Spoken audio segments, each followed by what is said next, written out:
Вакво дрско и безобразно однесување одамна не сме виделе, затоа што одамна не сме имале кражба како што е ова.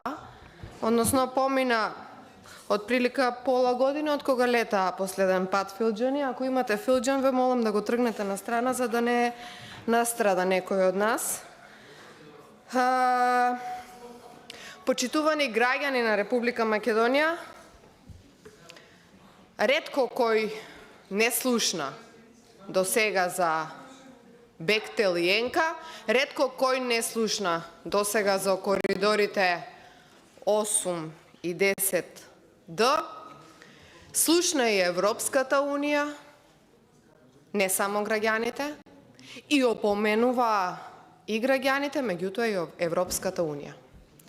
За денес, на седницата на Собранието да бидат изгласани предлог закони во скратена постапка со злоупотреба на европско знаменце и за 15 минути да бидат ставени на оваа седница, која што, замислете, до сега немаше дневен ред.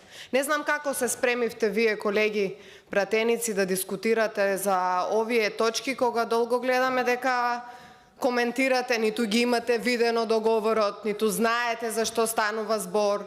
Сте подпишувале предходно предлог закони кои што сега ги повлековте. Па премиерот се криеше зад вас, па се криеше зад вас и Артан Груби.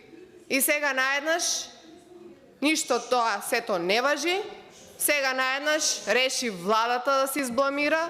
Сега наеднаш ќе добиваме и опомени од Европската комисија за овие злоупотреби, но на вас паметот не ви доаѓа, бидејќи вашата цел не е Европска Унија, вашата цел е кражба. Вашата цел е кражба и затоа денес на оваа комисија повторно празни закони, празни кореспондентни табели, ама како што се кореспондентните табели празни за сите овие закони кои што се ставени денес на дневен ред, празни сте и сите вие. Провидни се и владата и сите овие министри кои што стојат за сите овие закони, треба да се засрамите.